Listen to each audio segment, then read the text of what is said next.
कहानी मैं आपको सुनाने जा रहा हूं, ये महज एक कहानी नहीं है। ये मेरे जीवन का वो अध्याय है जिसे मैं चाहकर भी भुला नहीं पाया। मेरा नाम राघव है और जो कुछ मैंने देखा, जो कुछ मैंने झेला, वो शायद आपको विश्वास ना हो, पर मैं आपसे वादा करता हूं हर शब्द सच है। अगर आप इस चैनल पर नए हैं तो इसे सब्सक्राइब कर लें, क्योंकि ऐसी कहानियां बार बार नहीं सुनने को मिलती। और हाँ, कहानी ख़त्म होने पर मुझे ज़रूर बताइएगा कि कैसी लगी और आप इसे किस शहर से सुन रहे हैं। तो चलिए शुरू करते हैं। 3 महीने पहले की बात है। मेरा छोटा भाई अमित अचानक से गायब हो गया था। जब मैं गायब कहता हूँ तो मेरा मतलब है सच में गायब। ऐसा नहीं कि वो कहीं घूमने गया हो और बता के ना गया हो। ऐसा भी नहीं कि किसी से झगड़ा हुआ हो और गुस्से में घर से निकल गया हो। कुछ नहीं, बस एक दिन सुबह उठे और अमित का कमरा खाली मिला। बिस्तर वैसे ही लगा हुआ जैसे किसी ने सोकर उठा हो। उसके कपड़े अलमारी में, जूते रैक में, मोबाइल चार्जर पर लगा हुआ। सब कुछ बिल्कुल सामान्य, पर अमित कहीं नहीं था। शुरुआत में हमने सोचा कि शायद सुबह सुबह कहीं निकल गया हो, पर जब शाम तक उसका कोई फोन नहीं आया तो माँ की घबराहट बढ़ने लगी। रात हुई तो पापा ने पुलिस को खबर की। पुलिस वाले आए, केस दर्ज किया, पूछताछ की, पर कोई सुराग नहीं मिला।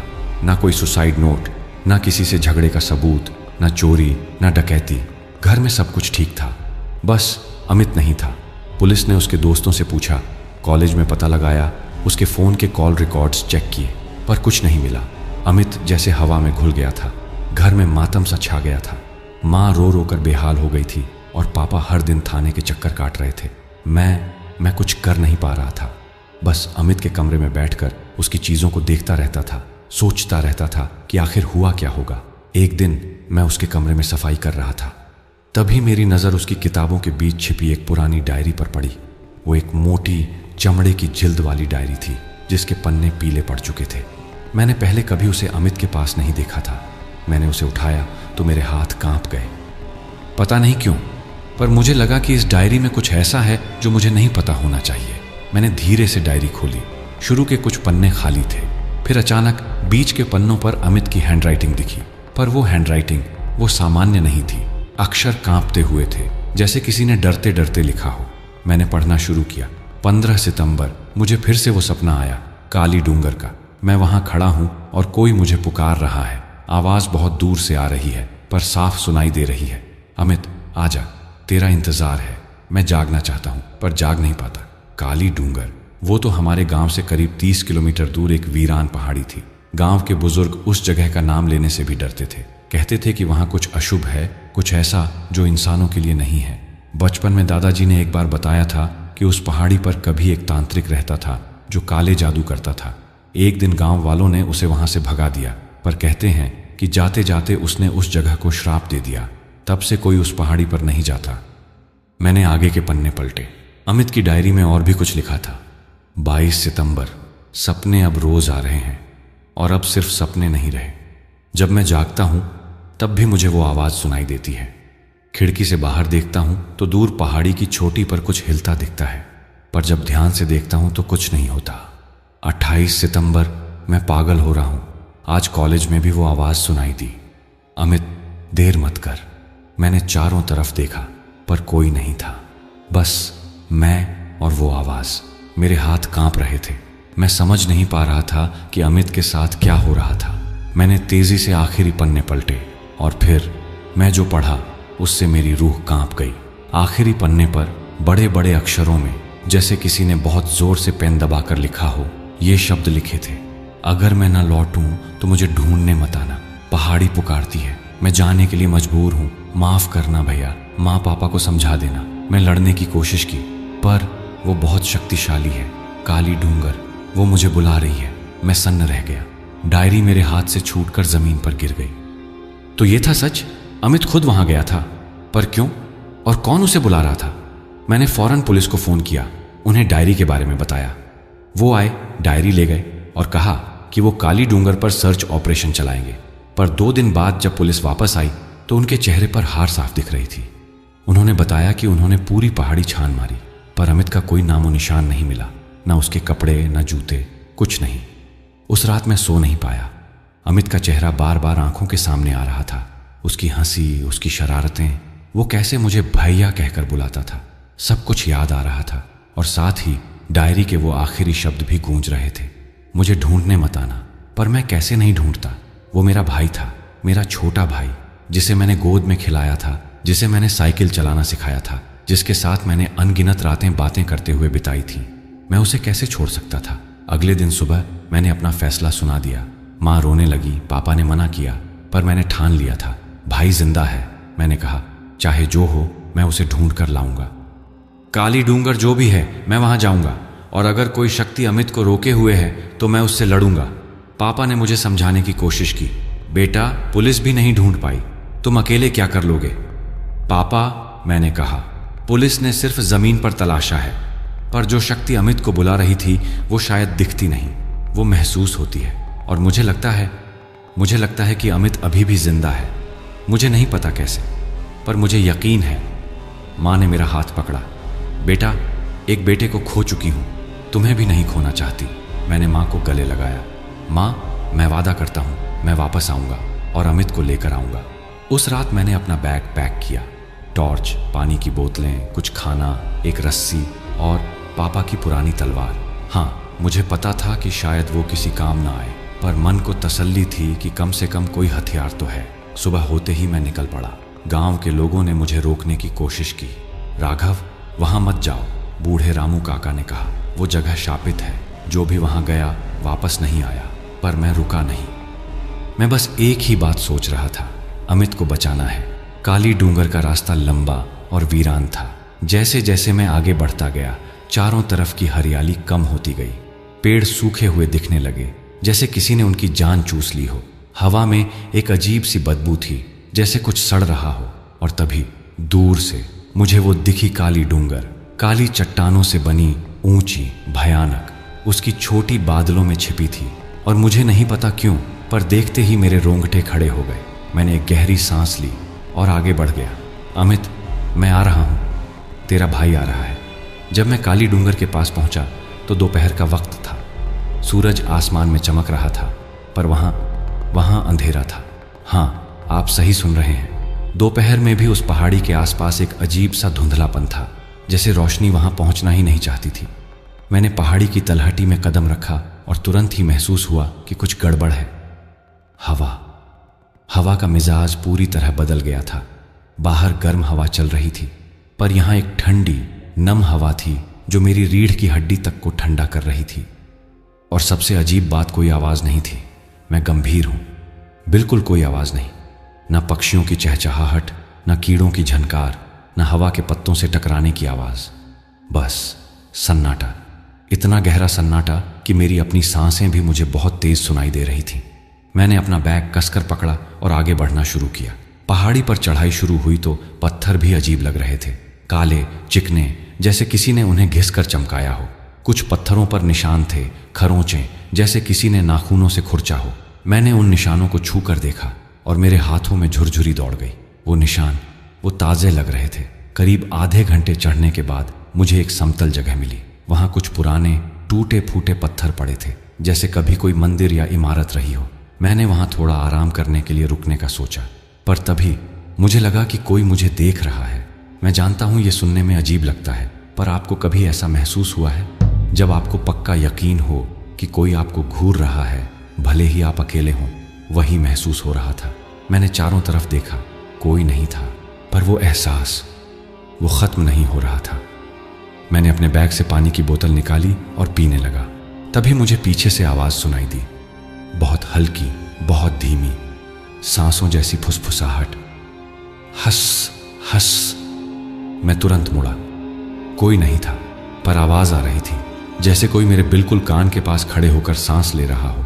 कौन है? मैंने आवाज लगाई। मेरी आवाज खुद मुझे डरी हुई लगी। कोई जवाब नहीं आया, बस वही फुसफुसाहट, अब थोड़ी तेज। मैंने फैसला किया कि मुझे यहां से निकलना चाहिए। मैं तेजी से आगे बढ़ने लगा, पर जितना तेज मैं चलता उतना ही मुझे लगता कि कोई मेरे पीछे चल रहा है। मैं रुकता तो वो भी रुक जाता, मैं चलता तो वो भी चलने लगता। मैंने पीछे मुड़कर देखा, कुछ नहीं था। फिर से आगे बढ़ा और फिर मुझे वो महसूस हुआ जैसे किसी ने मेरे कंधे को छू लिया हो, हल्के से, बहुत हल्के से। मैं चीखते चीखते रुका और तेजी से मुड़ा। इस बार मेरे हाथ में तलवार थी। कौन है? बाहर आओ। सन्नाटा।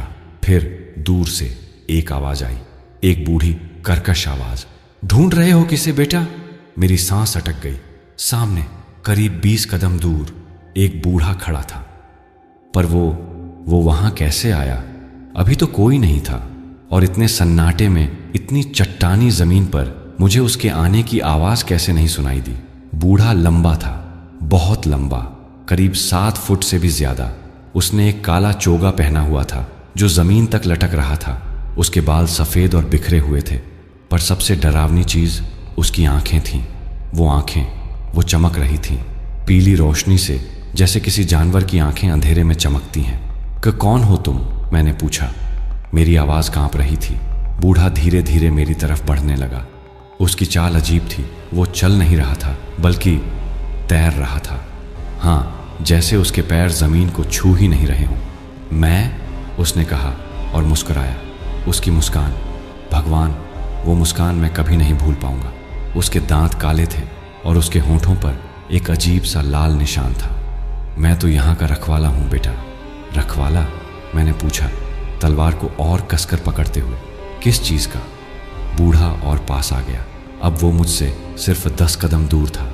मुझे उससे एक अजीब सी बदबू आ रही थी, सड़े हुए मांस की, मिट्टी की, और कुछ ऐसी जो मैं पहचान नहीं पा रहा था। जो यहाँ आते हैं, उसने कहा, उनका रखवाला। तुम भी तो आए हो, है ना? किसे ढूंढ रहे हो? मैं कुछ देर चुप रहा, फिर मैंने हिम्मत जुटाई। मेरे भाई को, अमित। वो 3 महीने पहले यहाँ आया था। बूढ़े की आंखों में एक अजीब सी चमक आई। अमित? हाँ, याद है मुझे। छोटा सा लड़का, डरा हुआ, कांपता हुआ, वो भी कुछ ढूंढ रहा था। मेरा दिल तेजी से धड़कने लगा। वो कहाँ है? वो ठीक तो है ना? बूढ़ा हंसा। उसकी हंसी इतनी भयानक थी कि मेरी रीढ़ में सिहरन दौड़ गई। ठीक? उसने कहा। हाँ, ठीक ही होगा, जितना कोई यहाँ रहकर ठीक हो सकता है। मतलब? वो कहाँ है? मुझे उससे मिलना है। बूढ़ा मेरे और भी पास आ गया। अब मैं उसकी सांसें सुन सकता था, ठंडी सीली सांसें। जल्दी क्या है बेटा? उसने कहा। मिल लोगे, पर पहले मुझे बताओ, तुम इतनी दूर क्यों आए? बस एक भाई के लिए, या कुछ और भी चाहिए तुम्हें? मुझे बस अपना भाई चाहिए, मैंने दृढ़ता से कहा। और कुछ नहीं। बूढ़ा मुझे घूरता रहा। फिर अचानक उसने अपना हाथ आगे बढ़ाया। उसकी उंगलियां लंबी और पतली थीं, नाखून काले और नुकीले। तुम जानते हो मैं कौन हूं? उसने पूछा। मैंने सिर हिलाया। नहीं। उसने फिर से वो भयानक मुस्कान दी। लोग मुझे जिन्न कहते हैं। जिन्न? मेरे कदम पीछे हट गए। मैंने जिन्नों के बारे में कहानियां सुनी थीं, अलौकिक शक्तियों वाली आत्माएं जो इंसानों से बहुत ज्यादा ताकतवर होती हैं। कुछ अच्छी होती हैं, पर ज्यादातर खतरनाक। डरो मत, जिन्न ने कहा, पर उसकी आवाज में कोई दिलासा नहीं था। मैं तुम्हारा दुश्मन नहीं हूं, बल्कि मैं तुम्हारी मदद कर सकता हूं। मदद? मैंने शक से पूछा। कैसे? मैं जानता हूं तुम्हारा भाई कहां है, उसने कहा। मैं तुम्हें उस तक ले जा सकता हूं। मैं तुम्हें वो सब बता सकता हूं जो तुम जानना चाहते हो। मैं हर सवाल का जवाब दे सकता हूं। मेरे मन में उम्मीद जगी। सच? तुम मुझे अमित तक ले जाओगे? जिन्न ने सिर हिलाया। हां, पर हर चीज की एक कीमत होती है बेटा, और यहीं पर मुझे समझ आना चाहिए था। यहीं पर मुझे रुक जाना चाहिए था, पर मैं नहीं रुका। मैं अमित को ढूंढने के लिए इतनी दूर आया था, कैसे रुकता? कैसी कीमत? मैंने पूछा। जिन्न ने अपनी लंबी उंगली आगे बढ़ाई और मेरी छाती पर रख दी। उसका स्पर्श बर्फ जैसा ठंडा था। एक सांस, उसने फुसफुसाया। हर सवाल के लिए तुम्हारी एक सांस। मैं हंस पड़ा, मुझे नहीं पता क्यों, शायद घबराहट में। एक सांस, बस इतना सा? जिन्न की मुस्कान और चौड़ी हो गई। हाँ बेटा, बस इतना सा। मुझे उस वक्त समझ नहीं आया कि वो क्या मतलब था। मुझे लगा शायद कोई प्रतीकात्मक बात है, या शायद कोई मेटाफर। पर मैं कितना गलत था, ये मुझे बहुत जल्द पता चलने वाला था। ठीक है, मैंने कहा, पूछो, मैं तैयार हूं। जिन्न ने अपनी आंखें बंद की। हवा अचानक तेज हो गई। मेरे चारों तरफ धूल उड़ने लगी। मुझे अपने कान बंद करने पड़े, क्योंकि एक तेज सीटी जैसी आवाज गूंजने लगी। फिर अचानक सब कुछ शांत हो गया। जिन्न ने आंखें खोली। अब उसकी आंखें और भी ज्यादा चमक रही थीं। तुम्हारा भाई, उसने कहा, वो नीचे है। नीचे? कहां? जिन्न ने पहाड़ी की तरफ इशारा किया। जमीन के नीचे एक सुरंग में। वो जिंदा है। मेरा दिल उछल गया। जिंदा? सच में? जिन्न ने हाँ, जिन्न ने कहा, पर आधा। आधा मतलब? जिन्न ने कुछ नहीं कहा, बस मुस्कुराता रहा। और तभी मुझे महसूस हुआ मेरी सांस भारी हो गई थी, जैसे मैंने अभी अभी दौड़ लगाई हो। मैं हाँफने लगा। क्या हो रहा है? मैंने पूछा अपने सीने को पकड़ते हुए। जिन्न ने सिर झुकाया। तुमने सवाल पूछा बेटा, और मैंने जवाब दिया। अब तुम्हारी एक सांस मेरी हो गई। मेरे पैरों तले जमीन खिसक गई। एक सांस? इसका मतलब मेरी जिंदगी से एक सांस कम हो गई। तुमने मुझे धोखा दिया, मैं चीखा। जिन्न ने सिर हिलाया। नहीं बेटा, मैंने साफ साफ कहा था, हर सवाल की कीमत एक सांस। तुमने माना, अब पछताने से क्या फायदा? मैं घबरा गया। पर अमित जिंदा था, मुझे उसे ढूंढना था। ठीक है, मैंने कहा सांस संभालते हुए, मुझे उस तक ले चलो। जिन्न ने हाथ बढ़ाया। चलो। और इस तरह मैं उसके साथ चल पड़ा, पहाड़ी की गहराइयों में, अंधेरे में, अनजान में। अगर उस वक्त मुझे पता होता कि आगे क्या होने वाला है तो शायद मैं वहीं रुक जाता, शायद वापस लौट जाता। पर प्यार, भाई का प्यार, वो हमसे बहुत कुछ करवा लेता है, चाहे वो कितना भी खतरनाक क्यों ना हो। जिन्न मुझे पहाड़ी के एक ऐसे हिस्से में ले गया जहां मैं अकेले कभी नहीं पहुंच पाता। रास्ता इतना संकरा और खतरनाक था कि एक गलत कदम भी मौत को बुलावा दे सकता था। नीचे गहरी खाई थी और ऊपर नुकीली चट्टानें, पर जिन्न वो ऐसे चल रहा था जैसे उसे रास्ते की परवाह ही ना हो। और मुझे उसके पीछे चलना था। करीब 15 मिनट चलने के बाद हम एक ऐसी जगह पहुंचे जहां चट्टानों में एक बड़ी सी दरार थी, काली, गहरी, भयानक। वहां से एक अजीब सी ठंडी हवा आ रही थी और एक बदबू जो मेरे पेट को मरोड़ रही थी। यहां, जिन्न ने कहा, उस दरार की तरफ इशारा करते हुए। तुम्हारा भाई इसी के अंदर है। मैंने दरार की तरफ देखा। अंधेरा इतना गहरा था कि कुछ दिख ही नहीं रहा था। मैंने अपने बैग से टॉर्च निकाली और अंदर रोशनी डाली। दरार एक सुरंग में बदल रही थी जो नीचे की तरफ जा रही थी। मुझे अंदर जाना होगा? मैंने पूछा। जिन्न ने सिर हिलाया। हाँ, अगर तुम्हें अपने भाई से मिलना है तो हाँ। मैं वहीं खड़ा रह गया। मेरे मन में 1000 सवाल उठ रहे थे। ये सुरंग कहाँ जाती है? अमित वहां कैसे पहुंचा? और सबसे बड़ा सवाल, क्या मैं वापस आ पाऊंगा? पर तभी मुझे अमित की आवाज याद आई। डायरी में लिखे उसके आखिरी शब्द, माफ करना भैया। नहीं, मैं उसे वहां अकेला नहीं छोड़ सकता था। मैं पीछे मुड़ने वाला था कि अचानक जिन्न ने मेरा हाथ पकड़ लिया। उसकी पकड़ इतनी मजबूत थी कि मेरी हड्डियां दर्द से कराह उठी। रुको, उसने कहा। तुम सोच रहे हो ना वापस भाग जाऊं? मैंने उसकी तरफ देखा। उसकी वो पीली आंखें मुझे ताड़ रही थीं। नहीं, मैंने झूठ बोला। मैं सिर्फ, झूठ मत बोलो। जिन्न ने मुझे बीच में ही रोका। मैं तुम्हारे मन की बात जानता हूं। तुम डरे हुए हो। तुम सोच रहे हो कि यह गलती है, पर तुम जाओगे क्योंकि तुम्हारा भाई तुम्हारे लिए सब कुछ है। उसकी बात सुनकर मेरी रीढ़ में सिहरन दौड़ गई। वो सच में मेरे मन की बात जान रहा था। मैंने हिम्मत जुटाई। तुम्हें कैसे पता? जिन्न ने मेरा हाथ छोड़ दिया और पीछे हटा। क्योंकि मैंने ऐसे कई लोगों को देखा है। तुम पहले नहीं हो जो किसी को ढूंढने यहां आया है। और उसने रुककर मुझे गहराई से देखा। तुम आखिरी भी नहीं होगे। मेरे मुंह से अनायास निकल गया। और वो लोग जो पहले आए थे, वो कहाँ हैं? जिन्न मुस्कुराया, पर इस बार उसकी मुस्कान में कुछ और था। शायद दुख, शायद व्यंग्य। कहाँ होंगे? उसने कहा। वहीं जहां तुम्हारा भाई है। और उसी पल मुझे फिर से वही महसूस हुआ। मेरी सांस और भारी हो गई। अब मुझे सीने में दर्द भी होने लगा। मैं घुटनों पर गिर गया, हाँफते हुए। क्या कर रहे हो तुम? मैं चीखा। जिन्न ने अपना सिर झुकाया जैसे मुझ पर दया कर रहा हो। तुमने फिर सवाल पूछा बेटा, और मैंने जवाब दिया। एक और सांस चली गई। मेरी आंखों के सामने अंधेरा छाने लगा। मैं समझ गया था, हर सवाल मेरी जिंदगी से एक सांस छीन रहा था। सचमुच। तुम राक्षस हो, मैंने कहा अपनी छाती को पकड़े हुए। जिन्न ने सिर हिलाया। नहीं बेटा, मैं बस एक सौदागर हूं। तुमने सौदा किया, अब निभाओ। मैं उठने की कोशिश करने लगा। शरीर डगमगा रहा था, पर मैं हार नहीं मान सकता था। मुझे अमित तक पहुंचना था। अब और सवाल नहीं, मैंने कहा सांस संभालते हुए। बस मुझे रास्ता दिखाओ। जिन्न ने फिर से वही भयानक मुस्कान दी। बुद्धिमान फैसला, पर डर लग रहा है ना? पूछना नहीं चाहते कि अंदर क्या है? नहीं, मैंने तुरंत कहा। मैं समझ गया था उसका खेल। वो मुझसे सवाल पूछवाना चाहता था ताकि मेरी और सांसें ले सके। जिन्न हंसा। अच्छा तो जाओ, पर याद रखना अंदर जो कुछ भी देखो चुप रहना, कोई सवाल नहीं, कोई आवाज नहीं, समझे? मैंने सिर हिलाया। मैं सुरंग की तरफ बढ़ा। टॉर्च की रोशनी में मुझे दीवारें दिख रही थीं, और वो दीवारें, भगवान, वो दीवारें मुझे आज भी डरा देती हैं।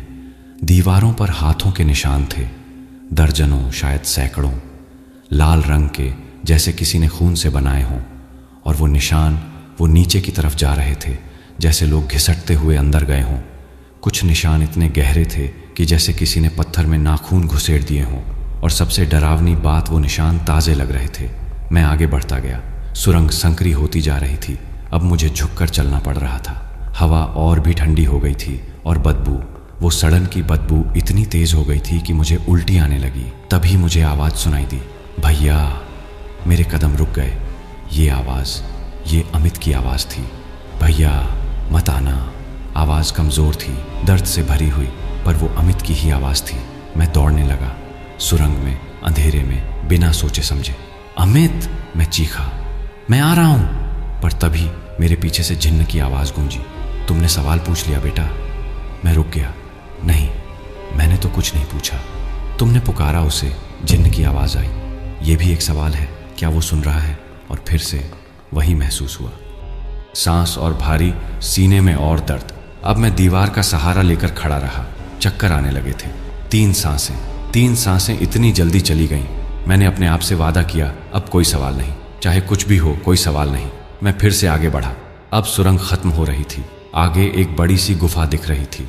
मैं उसमें दाखिल हुआ, और जो मैंने वहां देखा वो मेरी जिंदगी का सबसे भयानक दृश्य था। गुफा के बीचों बीच एक गड्ढा था, गहरा, काला, और उसमें लोग थे, जिंदा लोग। उनके सिर बाहर निकले हुए थे, बाकी शरीर जमीन में धंसा हुआ। उनकी आंखें खुली थीं, पर उनमें कोई भावना नहीं थी, बस खालीपन। और उन लोगों में एक चेहरा मुझे जाना पहचाना लगा। अमित, मेरा भाई वहां था।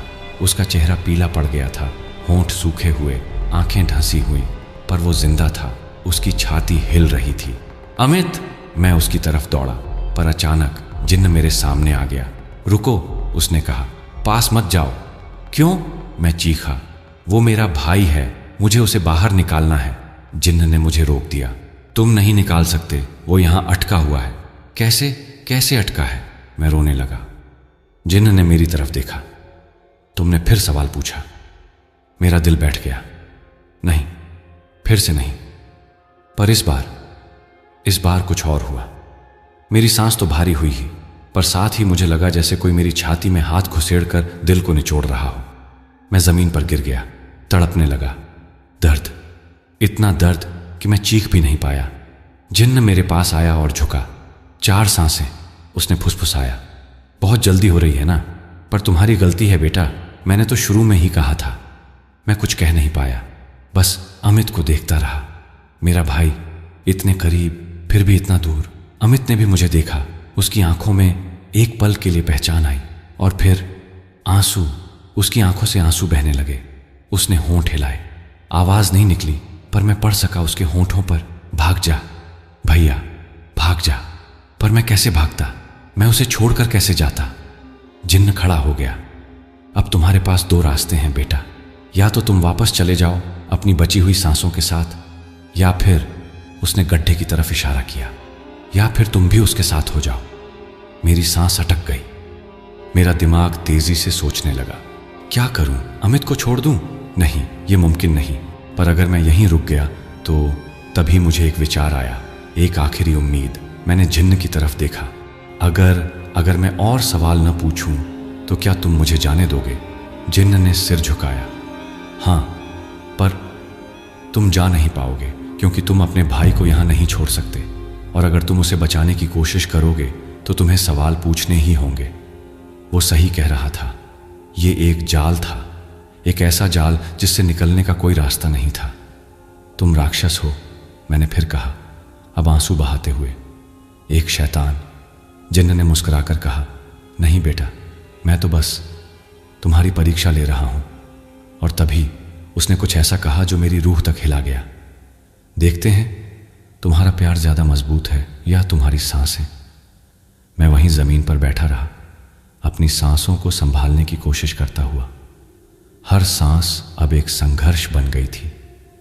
जिन्न मेरे सामने खड़ा था, उस भयानक मुस्कान के साथ, जैसे किसी खिलाड़ी को अपने शिकार के तड़पने में मजा आ रहा हो। मैंने अमित की तरफ देखा। वो अभी भी वहीं था, गड्ढे में ढंसा हुआ। उसकी आंखें मुझसे मिली और उसमें मुझे इतना दर्द दिखा कि मेरा दिल टूट गया। मेरा भाई, मेरा छोटा भाई इस हालत में। मैंने दांत भींच ली। नहीं, मैं हार नहीं मान सकता था। मुझे कुछ करना होगा, पर क्या? हर सवाल मेरी जिंदगी से एक सांस छीन रहा था। अगर मैं और सवाल पूछता तो शायद मैं खुद भी उसी गड्ढे में जा गिरूं।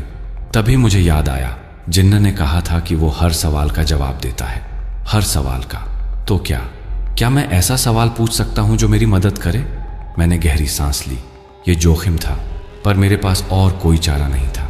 जिन्न, मैंने कहा, आवाज को स्थिर रखने की कोशिश करते हुए। वो मेरी तरफ मुड़ा। हाँ बेटा, मैं एक सवाल पूछना चाहता हूँ। उसकी आंखों में चमक आ गई। पूछो। मैंने एक पल रुक कर सोचा। मुझे सही शब्द चुनने थे, एक भी गलती और सब खत्म। क्या, मैंने शुरू किया, क्या अमित को इस गड्ढे से आजाद किया जा सकता है? जिन्न ने अपनी आंखें बंद की। हवा फिर से चलने लगी। मेरे चारों तरफ अंधेरा गहरा हो गया। फिर धीरे धीरे जिन्न ने अपनी आंखें खोली। हाँ, उसने कहा, अमित को आजाद किया जा सकता है। मेरे दिल में उम्मीद जगी। कैसे? जिन्न ने अपना सिर झुकाया। तुमने दूसरा सवाल पूछ लिया। और फिर वही दर्द। मेरी सांस और भारी हो गई। अब मुझे खड़े रहना भी मुश्किल हो रहा था। मैं फिर से घुटनों पर आ गया। 5 सांसें।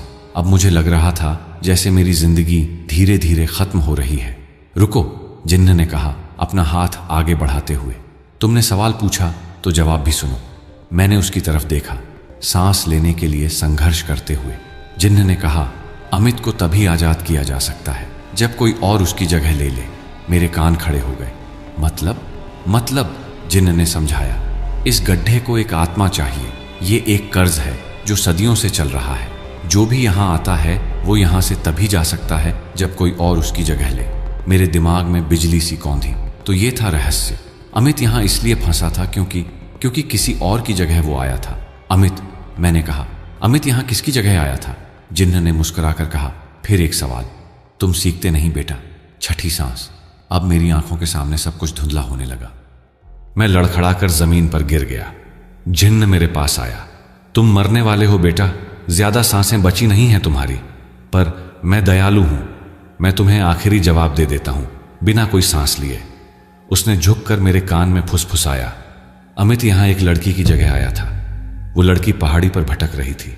अमित ने उसे बचाने की कोशिश की, पर इस पहाड़ी को एक आत्मा चाहिए थी, तो अमित ने खुद को दे दिया उस लड़की को बचाने के लिए। मेरी आंखों में आंसू आ गए। अमित, मेरा छोटा भाई, उसने किसी अनजान लड़की को बचाने के लिए खुद को कुर्बान कर दिया। और अब जिन्न ने कहा, तुम्हारे पास वही विकल्प है, या तो तुम यहां से चले जाओ अमित को छोड़कर, या फिर तुम उसकी जगह ले लो। मैंने अमित की तरफ देखा। उसकी आंखों में अब भी वही दर्द था, पर साथ ही विनती भी। वो मुझसे कुछ कहना चाहता था। उसने फिर से होंठ हिलाए। मत करना भैया। पर मैं कैसे न करता? वो मेरा भाई था। उसने एक अनजान इंसान के लिए खुद को दे दिया, तो मैं अपने सगे भाई के लिए क्यों नहीं दे सकता? मैंने जिन्न की तरफ देखा। अगर मैं अमित की जगह ले लूं तो वो सच में आजाद हो जाएगा? जिन्न ने सिर हिलाया। हाँ, तुम्हारी सांसें उसे मिल जाएंगी। वो जी उठेगा और यहां से चला जाएगा, पूरी तरह स्वस्थ। मैंने गहरी सांस ली। मेरा फैसला हो चुका था। ठीक है, मैंने कहा, मैं तैयार हूं। अमित की आंखें चौड़ी हो गईं। वो कुछ कहने की कोशिश कर रहा था, पर आवाज नहीं निकल रही थी। जिन्न ने मुझे उठाया और गड्ढे के पास ले गया। तुम्हारा फैसला पक्का है? हाँ, मैंने कहा। बस मुझे 1 मिनट दो। जिन्न पीछे हट गया। मैं अमित के पास गया। मैंने झुककर उसके माथे को छुआ। वो ठंडा था, बर्फ की तरह। अमित, मैंने फुसफुसाया, तू घर जा। माँ पापा को बता देना कि मैं खुश हूं। और हाँ, मुझे माफ कर देना। मैं तुझे बचा नहीं पाया, पर कम से कम तुझे यहां से निकाल सकता हूं। अमित की आंखों से आंसू बहने लगे। वो कुछ कहना चाह रहा था, पर मैंने उसे रोक दिया। चुप, मैंने कहा, मुस्कुराने की कोशिश करते हुए। तू हमेशा से मेरा अच्छा भाई रहा है, और मुझे गर्व है तुझ पर। तूने एक अनजान को बचाया। ये बहुत बड़ी बात है। मैं खड़ा हुआ और जिन्न की तरफ मुड़ा। चलो, मैं तैयार हूं। जिन्न ने अपना हाथ मेरे कंधे पर रखा। अंतिम बार पूछता हूं, पक्का? हाँ। जिन्न ने अपनी आंखें बंद की। एक तेज हवा चली, गुफा में अजीब सी रोशनी फैल गई और फिर मुझे लगा जैसे कोई मुझे नीचे खींच रहा है। मैं गड्ढे की तरफ बढ़ने लगा। मेरे पैर अपने आप चल रहे थे। मैं रोकना चाहता था पर रोक नहीं पा रहा था। और तभी कुछ हुआ। अमित चीखा, इतनी जोर से चीखा कि पूरी गुफा गूंज उठी। नहीं भैया, नहीं।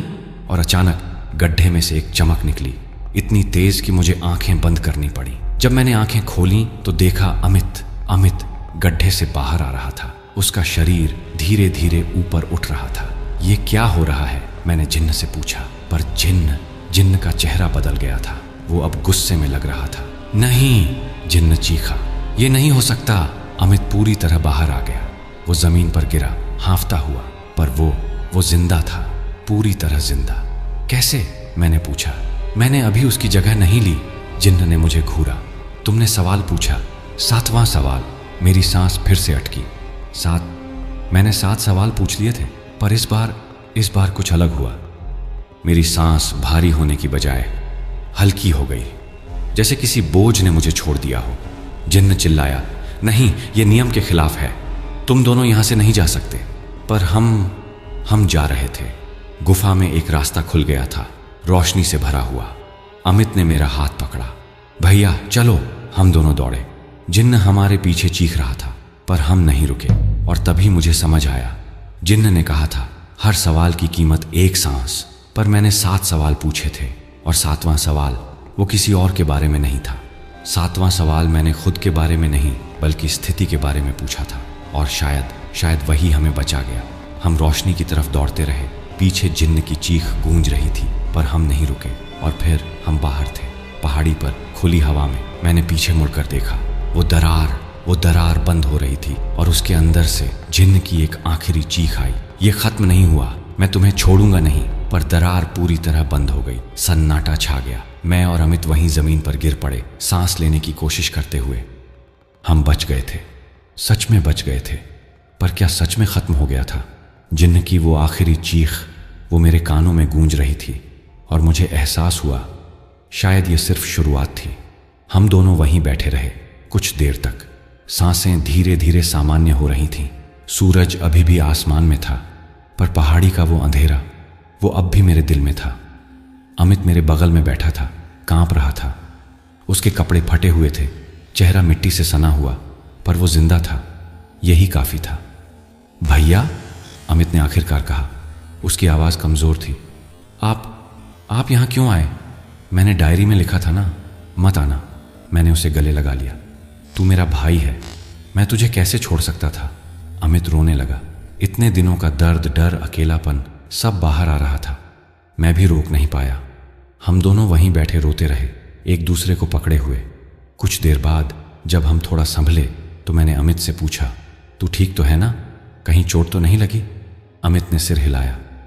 नहीं, शारीरिक चोट तो नहीं, पर भैया वो जगह, वो गड्ढा। उसकी आवाज़ कांप गई। वहाँ और भी लोग थे और सब बस वहीं थे। कुछ महीनों से, कुछ सालों से, कुछ तो शायद दशकों से। मेरी रीढ़ में सिहरन दौड़ गई। दशकों से? अमित ने सिर हिलाया। हाँ, मुझसे पहले भी कई लोग वहाँ थे। सब के सब किसी को बचाने आए थे और फंस गए। पर हम कैसे बच निकले? मैंने पूछा। मैंने तो तुम्हारी जगह भी नहीं ली। अमित ने मेरी तरफ देखा। उसकी आंखों में कुछ अलग था, जैसे कोई रहस्य हो। भैया, जब आपने मेरी जगह लेने का फैसला किया, उस पल कुछ बदल गया। जिन्न ने कहा था ना कि उसे एक आत्मा चाहिए, पर जब आप वहां खड़े हुए तो उसे 2 आत्माएं मिल गईं। 2 ऐसी आत्माएं जो एक दूसरे के लिए कुछ भी कर सकती थीं। मैं समझ नहीं पाया। मतलब अमित ने समझाया, वो गड्ढा सिर्फ शरीर नहीं बल्कि आत्मा को भी खींचता है। लालच की आत्मा, स्वार्थ की आत्मा। पर हम दोनों एक दूसरे के लिए अपनी जान देने को तैयार थे। ये निस्वार्थ प्यार था। और वो गड्ढा वो ऐसी आत्मा को पकड़ नहीं सका। मेरी आंखों में आंसू आ गए। तो ये था रहस्य। हमारा भाईचारा, हमारा प्यार, वो हमें बचा गया। चलो, मैंने कहा उठते हुए, घर चलते हैं, माँ पापा का इंतजार होगा। हम दोनों उठे और पहाड़ी से नीचे उतरने लगे। रास्ता वही था, पर अब सब कुछ अलग लग रहा था।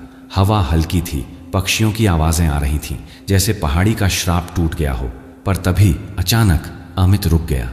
भैया, उसने कहा पीछे देखते हुए। वो अभी भी वहां है। मैंने भी पीछे देखा। पहाड़ी की चोटी पर दूर से एक साया दिख रहा था, लंबा, काला, जिन्न।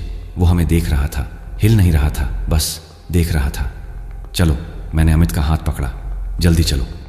हम तेजी से नीचे उतरने लगे। मेरा दिल तेजी से धड़क रहा था।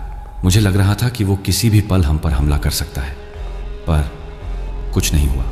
हम पहाड़ी से नीचे उतर गए और जब मैंने पीछे मुड़कर देखा तो वो साया गायब था। शाम होने लगी थी जब हम गांव पहुंचे। लोग अपने घरों से बाहर निकल आए हमें देखकर। उनके चेहरों पर हैरानी थी, कुछ के चेहरों पर डर भी। राघव, रामू काका दौड़ कर आए। तुम वापस आ गए? और ये अमित? हाँ काका, मैंने कहा, हम दोनों ठीक हैं। पर रामू काका के चेहरे पर डर था। तुम काली डूंगर से वापस आ गए जिंदा? मैंने सिर हिलाया। रामू काका ने पीछे कदम लिया। नहीं, ये हो नहीं सकता। काली डूंगर से कोई वापस नहीं आता। तुम लोग असली नहीं हो काका, मैंने कहा। हम सच में। दूर रहो मुझसे, रामू काका चीखे और भाग गए। बाकी गांव वाले भी वैसे ही देख रहे थे, डर से, शक से। कोई पास नहीं आ रहा था। चलो भैया, अमित ने कहा, घर चलते हैं। हम घर की तरफ चल पड़े। रास्ते में सब लोग हमसे दूरी बना रहे थे, जैसे हम कोई भूत प्रेत हों। जब हम घर पहुंचे तो दरवाजा बंद था। मैंने दस्तक दी। कौन है? अंदर से माँ की आवाज आई। माँ, मैं हूं, राघव, और अमित भी है। एक लंबा सन्नाटा, फिर दरवाजा खुला। माँ वहां खड़ी थी, आंसुओं से भरी आंखों के साथ। उन्होंने हमें देखा और फिर हमें गले लगा लिया। मेरे बच्चे, वो रोने लगी। तुम दोनों वापस आ गए, भगवान का शुक्र है। पापा भी बाहर आए, उनकी आंखों में भी आंसू थे। उन्होंने हम दोनों को गले लगाया, कुछ बोल नहीं पाए। उस रात घर में खुशी का माहौल था। माँ ने हमारे लिए खाना बनाया, पापा ने पूजा की। पर कहीं ना कहीं एक अजीब सा डर भी था। मैं देख सकता था माँ की आंखों में, पापा के चेहरे पर, जैसे वो विश्वास नहीं कर पा रहे हों कि हम सच में वापस आ गए हैं। रात को जब मैं सोने गया तो नींद नहीं आ रही थी। मैं खिड़की से बाहर देख रहा था। रात काली थी, तारे चमक रहे थे। तभी मुझे वो दिखा। खिड़की के बाहर दूर सड़क पर एक साया खड़ा था, लंबा, काला। मैं जानता था वो कौन था, जिन्न। वो सिर्फ खड़ा था, हमारे घर को देख रहा था। मेरा दिल तेजी से धड़कने लगा। मैंने खिड़की बंद की और पर्दा खींच दिया। पर मुझे पता था वो जा नहीं रहा था, वो हमें ढूंढ रहा था। अगले कुछ दिन अजीब से गुजरे। गांव वाले हमसे बात करने से कतरा रहे थे। कुछ लोग तो हमें देखकर रास्ता बदल लेते थे। अमित घर से बाहर नहीं निकल रहा था, उसे डर लग रहा था। और हर रात मुझे वो साया दिखता था, कभी खिड़की के बाहर, कभी सड़क पर, कभी दूर पेड़ों के पीछे। जिन्न हमें देख रहा था। भैया, एक रात अमित मेरे पास आया। मुझे डर लग रहा है, वो हमें छोड़ेगा नहीं, है ना? मैंने उसे दिलासा देने की कोशिश की। घबरा मत, हम सुरक्षित हैं, घर में हैं, परिवार के साथ। पर मैं खुद भी डरा हुआ था। और सबसे बुरी बात, अब मुझे अजीब चीजें महसूस होने लगी थीं। कभी कभी जब मैं अकेला होता तो मुझे लगता किसी ने मेरे कान में फुसफुसाया, पर जब मैं मुड़ता तो कोई नहीं होता। कभी कभी रात को मुझे अपने कमरे में चलने की आवाज़ सुनाई देती, पर जब मैं रोशनी जलाता तो कमरा खाली होता। और सबसे डरावनी बात, मेरी सांसें, वो फिर से भारी होने लगी थी, जैसे जिन्न की ली हुई सांसें वापस ले रहा हो। भैया, एक रात अमित चीखते हुए मेरे कमरे में आया। उसका चेहरा पीला पड़ा हुआ था, आंखें फटी हुई थीं। क्या हुआ? मैंने पूछा। मैंने उसे देखा, अमित कांप रहा था। खिड़की पर वो मुझे देख रहा था और वो मुस्करा रहा था। मैं खिड़की की तरफ दौड़ा, पर्दा खींचा। बाहर कोई नहीं था, पर खिड़की के शीशे पर एक निशान था, उंगली का निशान, लंबी पतली उंगली का। और उस निशान से खून टपक रहा था। मेरे रोंगटे खड़े हो गए। माँ, पापा, मैं चीखा। माँ पापा दौड़ते हुए आए। मैंने उन्हें खिड़की दिखाई। पापा का चेहरा गंभीर हो गया। उन्होंने खिड़की को ध्यान से देखा, फिर मुझे और अमित को देखा। तुम दोनों ने काली डूंगर पर क्या किया था? उन्होंने पूछा। हमने सब कुछ बता दिया। जिन्न के बारे में, गड्ढे के बारे में, सब कुछ। पापा की आंखों में डर आ गया। तुमने जिन्न से सौदा किया और तुमने 7 सवाल पूछे? हाँ, मैंने कहा, पर हम बच गए। हम नहीं, पापा ने सिर हिलाया। तुम नहीं बचे, तुम सिर्फ भाग निकले हो। पर जिन्न तुम्हारा पीछा करेगा जब तक वो अपना लिया हुआ वापस नहीं ले लेता। लिया हुआ? अमित ने पूछा। तुम्हारी सांसें, पापा ने कहा, जो उसने तुमसे ली थीं, वो उसकी हैं और वो उन्हें वापस लेगा। मेरा दिल बैठ गया। तो अब क्या होगा? पापा ने गहरी सांस ली। कल सुबह हम किसी तांत्रिक के पास जाएंगे, शायद वो कुछ कर सके। पर उस रात जो हुआ वो मैं कभी नहीं भूल पाऊंगा। करीब 3 बजे रात को मैं अचानक जागा। कमरे में एक अजीब सी ठंडक थी। मैंने आसपास देखा, सब कुछ सामान्य था, पर हवा में एक अजीब सी बदबू थी। तभी मुझे आवाज़ सुनाई दी, राघव। मेरी सांस अटक गई। ये आवाज़, ये जिन्न की आवाज़ थी। तुम सोचते हो तुम बच गए? आवाज़ गूंजी। तुम सोचते हो मैं तुम्हें छोड़ दूंगा? मैं बिस्तर से उठा। कमरे में कोई नहीं था। मैं तुम्हारे साथ हूं, आवाज़ ने कहा, हमेशा। तुमने मुझसे जो लिया वो मैं वापस लूंगा, एक एक सांस। और तभी मुझे लगा जैसे किसी ने मेरा गला पकड़ लिया हो। मैं सांस नहीं ले पा रहा था। मैं गिर गया, तड़पने लगा। राघव! अमित चीखा मेरे कमरे में दौड़ते हुए। उसने मुझे उठाने की कोशिश की, पर मैं मर रहा था। मेरी सांसें खत्म हो रही थीं। और तभी अचानक मेरे सामने वो दिखा, जिन्न, कमरे के बीच में खड़ा, मुस्कुराता हुआ। तुम भागे नहीं बेटा, उसने कहा। तुम सिर्फ समय खरीदा, पर अब समय खत्म हो गया। उसने अपना हाथ आगे बढ़ाया। अब मैं वो लूंगा जो मेरा है। मैं जमीन पर पड़ा था, अपने गले को पकड़े हुए, सांस लेने के लिए संघर्ष करता हुआ। जिन्न मेरे ऊपर खड़ा था।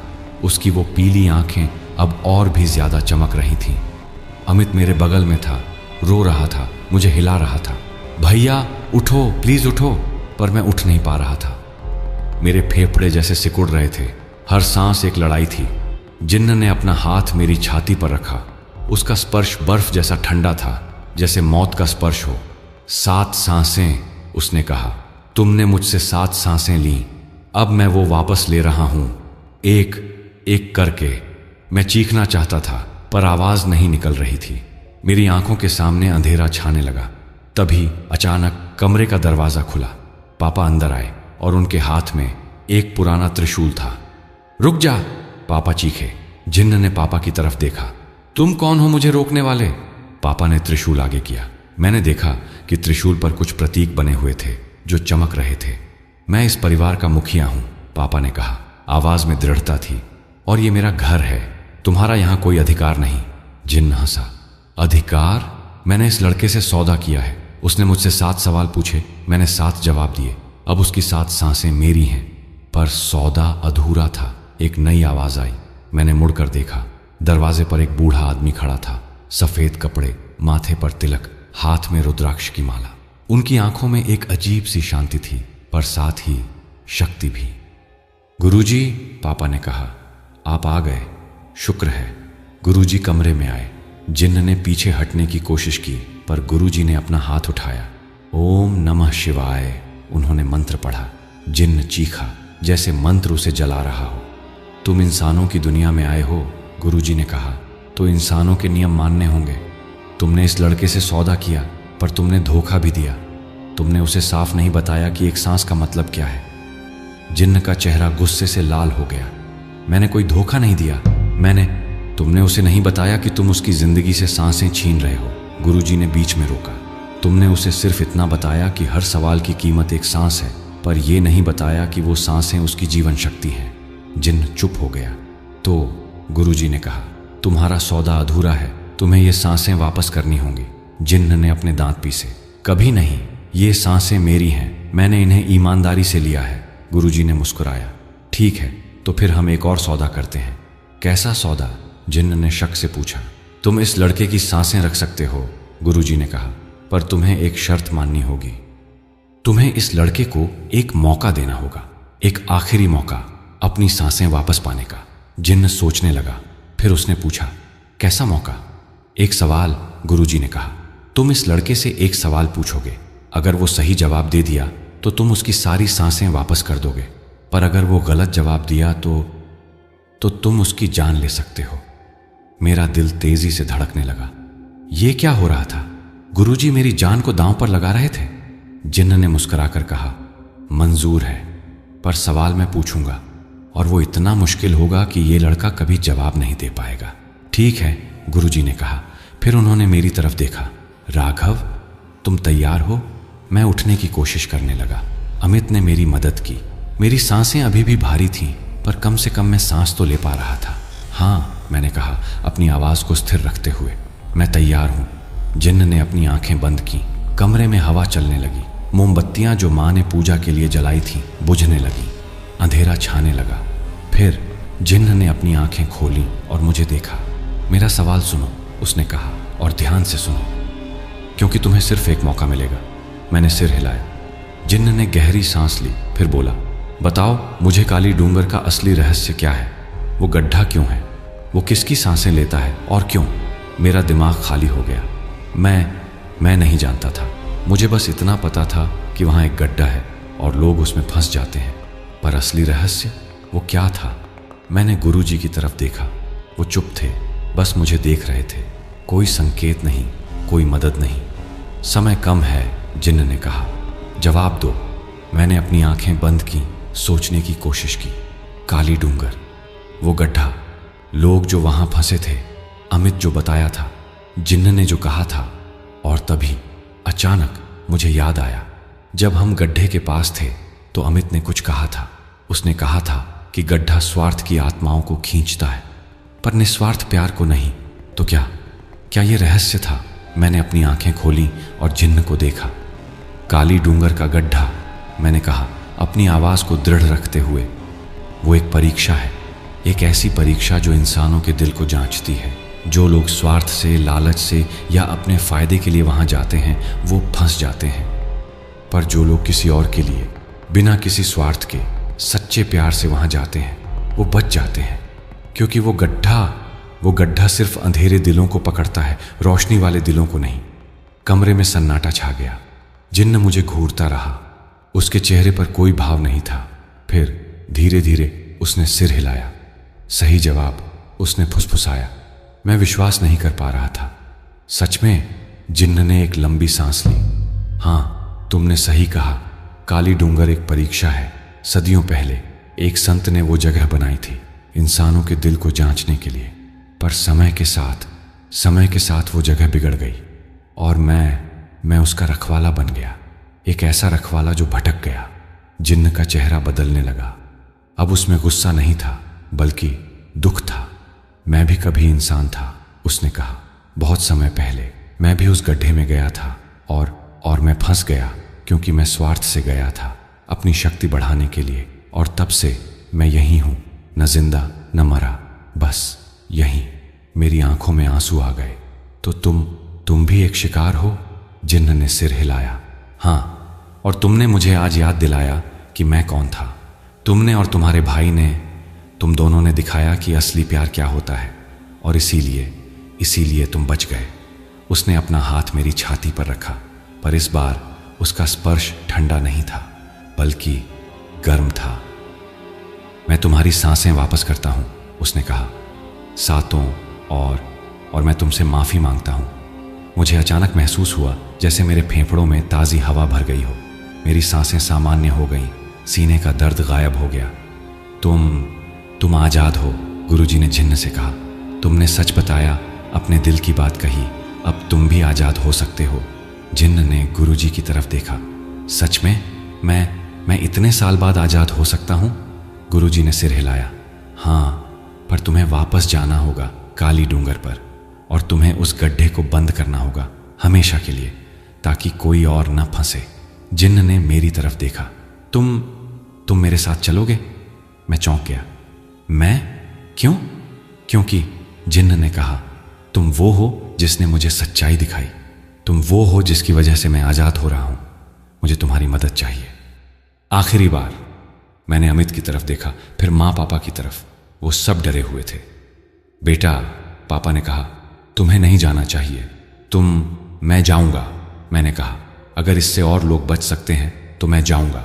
गुरुजी ने मुस्कुराकर कहा, तुम सच्चे योद्धा हो राघव, जाओ, पर डरना मत, मैं तुम्हारे साथ हूं। और इस तरह अगले दिन सुबह हम तीनों, मैं, जिन्न और गुरुजी काली डूंगर की तरफ निकल पड़े, आखिरी बार सब कुछ खत्म करने के लिए। सुबह का सूरज निकल चुका था जब हम तीनों काली डूंगर की तलहटी में पहुंचे। पहाड़ी आज अलग दिख रही थी, शायद इसलिए कि इस बार मैं डरा हुआ नहीं था। इस बार मेरे साथ गुरुजी थे और जिन्न भी, वही जिन्न जो कभी मेरा दुश्मन था अब मेरे साथ था। यहां से आगे जिन्न ने कहा, रास्ता बहुत खतरनाक है, वो गड्ढा वो आसानी से नहीं बंद होगा। उसे बनाने में बहुत शक्तिशाली तंत्र का इस्तेमाल हुआ था, उसे तोड़ने के लिए भी वैसी ही शक्ति चाहिए। गुरुजी ने अपनी रुद्राक्ष की माला को हाथ में लिया। शक्ति तो है, पर सवाल ये है कि क्या हम तीनों मिलकर काफी हैं? हम काफी होंगे, मैंने कहा, हमें होना होगा। हम आगे बढ़े। वही रास्ता, वही चट्टानें, वही खरोंचों के निशान, पर इस बार रास्ते में रुकावटें नहीं थी। जैसे पहाड़ी भी जानती हो कि हम क्यों आए हैं। जब हम उस दरार के पास पहुंचे तो जिन्न रुक गया। उसने दरार को देखा और मुझे उसकी आंखों में डर दिखा। हाँ, डर। वो जिन्न जो इतना शक्तिशाली था वो भी डरा हुआ था। इतने सालों बाद उसने फुसफुसाया, मैं फिर से यहां आया हूं, उस जगह पर जहां मेरी जिंदगी खत्म हुई थी। गुरुजी ने उसके कंधे पर हाथ रखा। आज तुम्हारी जिंदगी वापस शुरू होगी, आज तुम आजाद होगे, बस विश्वास रखो। जिन्न ने सिर हिलाया। फिर हम तीनों अंदर गए। सुरंग वैसी ही थी जैसी मैंने पहली बार देखी थी, अंधेरी, ठंडी, भयानक। दीवारों पर वही हाथों के निशान, पर इस बार मुझे पता था कि ये निशान किसके थे, उन सभी लोगों के जो यहां आए थे और फंस गए थे। कितने लोग? मैंने जिन्न से पूछा। सैकड़ों, उसने कहा सिर झुकाते हुए। शायद हजारों। सदियों में बहुत लोग आए, कुछ लालच में, कुछ शक्ति के लिए, कुछ तुम्हारी और अमित की तरह किसी को बचाने के लिए। और वो सब? गुरुजी ने पूछा। वो सब यही है, जिन्न ने जवाब दिया। गड्ढे में कुछ अभी भी जिंदा हैं, कुछ बहुत पहले मर चुके हैं, पर उनकी आत्माएं यहीं फंसी हैं। मेरी रीढ़ में सिहरन दौड़ गई। इतने सारे लोग, इतनी सारी जिंदगियां यहां बर्बाद हो गईं। आज हम उन्हें आजाद करेंगे, मैंने कहा। सबको। हम गुफा में पहुंचे। वही गड्ढा, वही दृश्य, पर इस बार गड्ढे में बहुत ज्यादा लोग थे। शायद 50, शायद 100। सब के सब धंसे हुए, सिर्फ चेहरे बाहर। कुछ की आंखें खुली थीं, कुछ की बंद, कुछ हिल रहे थे, कुछ बिल्कुल स्थिर। भगवान, मैंने फुसफुसाया। इतने सारे। गुरुजी ने अपनी माला को ऊपर उठाया। ओम त्र्यंबकम यजामहे। उन्होंने मंत्र पढ़ना शुरू किया। गड्ढे से एक अजीब सी आवाज आई, गहरी, गूंजती हुई, जैसे कोई जाग रहा हो। गड्ढा जाग रहा है, जिन्न ने चेतावनी दी। वो हमें रोकेगा तो हम लड़ेंगे, मैंने कहा। गुरुजी का मंत्र तेज हो गया। गुफा में रोशनी फैलने लगी, उनकी माला से निकलती हुई। तभी गड्ढे से एक काली छाया निकली, विशाल, भयानक। वो छाया धीरे धीरे एक आकार लेने लगी, एक राक्षस का आकार। लाल आंखें, नुकीले दांत, लंबे नाखून। ये गड्ढे का असली रूप है, जिन्न ने कहा। ये वो शक्ति है जो यहां राज करती है। राक्षस ने गर्जना की, इतनी तेज कि पूरी गुफा हिल गई। तुम मुझे नष्ट नहीं कर सकते, राक्षस चीखा। मैं सदियों से यहां हूं, मैं अमर हूं। कोई भी अमर नहीं है, गुरुजी ने कहा, अपना त्रिशूल आगे करते हुए। हर अंधेरे का अंत होता है, और आज तुम्हारे अंधेरे का अंत है। राक्षस ने हमला किया। उसने अपना विशाल हाथ गुरुजी की तरफ झपटाया, पर जिन्न बीच में आ गया। उसने अपनी शक्ति से राक्षस के हाथ को रोक दिया। मैं तुम्हारा सबसे पुराना बंदी हूं, जिन्न ने कहा। तुमने मुझसे मेरी जिंदगी छीनी, पर आज मैं अपनी जिंदगी वापस ले रहा हूं। जिन्न की आंखें चमकने लगीं, पहले पीली, फिर सफेद। इतनी तेज रोशनी की मुझे आंखें बंद करनी पड़ी। राघव, गुरुजी ने चीखा, गड्ढे के पास जाओ, उन लोगों को छुओ, उन्हें बाहर निकालने में मदद करो। मैं दौड़कर गड्ढे के पास गया। मैंने एक आदमी का हाथ पकड़ा और खींचने की कोशिश की। पहले तो कुछ नहीं हुआ, फिर धीरे धीरे वो ऊपर आने लगा। हाँ, मैं चीखा, ये काम कर रहा है। मैंने और लोगों को पकड़ा, एक के बाद एक मैं उन्हें बाहर खींचने लगा। कुछ होश में आ रहे थे, कुछ अभी भी बेहोश थे, पर वो बाहर आ रहे थे। पीछे जिन्न और राक्षस की लड़ाई चल रही थी। गुरुजी मंत्र पढ़ते जा रहे थे, अपनी शक्ति से जिन्न की मदद कर रहे थे। तुम हार जाओगे, राक्षस चीखा। मैं बहुत शक्तिशाली हूं। शक्ति अंधेरे में नहीं, जिन्न ने कहा, रोशनी में है और आज रोशनी जीतेगी। जिन्न ने अपनी पूरी ताकत लगा दी। उसकी रोशनी इतनी तेज हो गई कि पूरी गुफा जगमगा उठी। राक्षस चीखा, एक भयानक दर्द से भरी चीख, और फिर वो टूटने लगा। उसका शरीर टुकड़े टुकड़े होकर हवा में घुलने लगा। नहीं, राक्षस चीखता रहा, ये नहीं हो सकता, पर हो रहा था। गुरुजी का मंत्र, जिन्न की शक्ति और मेरी प्रार्थना, हम तीनों की शक्तियां मिलकर उस अंधेरे को तोड़ रही थीं। आखिरकार एक जोरदार धमाके के साथ राक्षस पूरी तरह गायब हो गया। गुफा में सन्नाटा छा गया। मैंने पीछे मुड़कर देखा, जिन्न जमीन पर गिरा हुआ था। मैं उसकी तरफ दौड़ा। जिन्न, तुम ठीक हो? जिन्न ने धीरे से सिर हिलाया। हाँ, मैं ठीक हूं, बस बहुत थक गया हूं। गुरुजी हमारे पास आए। तुमने बहुत अच्छा किया। अब गड्ढे को बंद करो। जिन्न धीरे धीरे उठा। वो गड्ढे की तरफ गया और उसके बीचों बीच खड़ा हो गया। ये गड्ढा, उसने कहा, मेरी शक्ति से बना था, मेरे स्वार्थ से, मेरी लालच से, और अब मैं इसे अपने त्याग से बंद करूंगा। नहीं, मैं चीखा, इसका मतलब तुम। जिन्न ने मुस्कुराकर मेरी तरफ देखा। हाँ राघव, इसका मतलब है कि मुझे भी जाना होगा, पर यह सही है। ये मेरा प्रायश्चित है। मैंने इतने लोगों की जिंदगियां बर्बाद की, अब मैं उन्हें आजाद कर रहा हूं। पर तुम आजाद होने वाले थे, मैंने कहा, आंसू बहाते हुए। मैं आजाद हूं, जिन्न ने कहा। पहली बार इतने सालों में मैं सच में आजाद हूं, क्योंकि अब मैं अपनी मर्जी से ये कर रहा हूं। किसी दबाव में नहीं, किसी मजबूरी में नहीं, बल्कि प्यार से, उन सभी के लिए जो यहां फंसे हैं। उसने अपनी आंखें बंद की और फिर वो चमकने लगा। उसका पूरा शरीर रोशनी बन गया। गड्ढा सिकुड़ने लगा।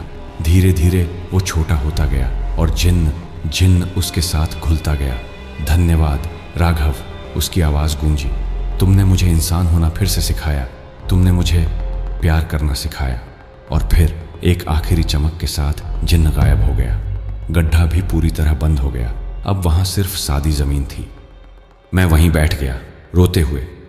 गुरुजी ने मेरे कंधे पर हाथ रखा। उसने अपनी मुक्ति पा ली, गुरुजी ने कहा। वो अब शांति में है। मैंने सिर हिलाया। मुझे पता है, पर फिर भी दुख होता है। दुख होना चाहिए, गुरुजी ने कहा, क्योंकि तुमने एक दोस्त खोया है।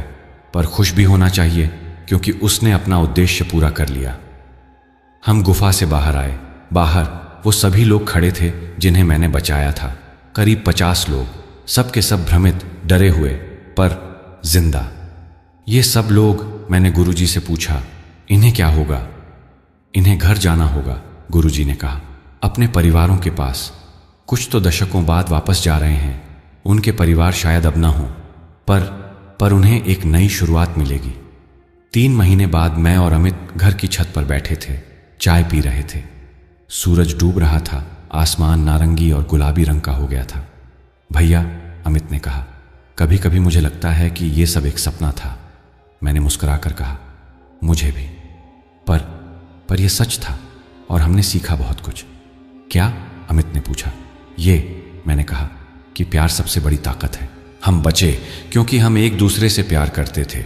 जिन्न आजाद हुआ क्योंकि उसने प्यार करना सीखा। और अगर हम प्यार से जीते हैं तो कोई भी अंधेरा हमें नहीं छू सकता। अमित ने सिर हिलाया। सही कहा भैया। हमने दूर पहाड़ियों की तरफ देखा। काली डूंगर अब भी वहां थी, पर अब वो भयानक नहीं लगती थी, बस एक सामान्य पहाड़ी।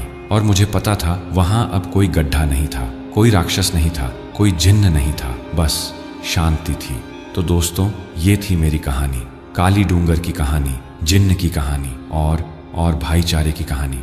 अगर आपको ये कहानी पसंद आई हो तो कमेंट में ज़रूर बताइएगा। और हाँ, अपना शहर भी लिखिएगा कि आप कहाँ से ये सुन रहे हैं। याद रखिएगा, प्यार से बड़ी कोई शक्ति नहीं, और भाई का प्यार वो तो अनमोल है। धन्यवाद। फिर मिलेंगे एक नई कहानी के साथ।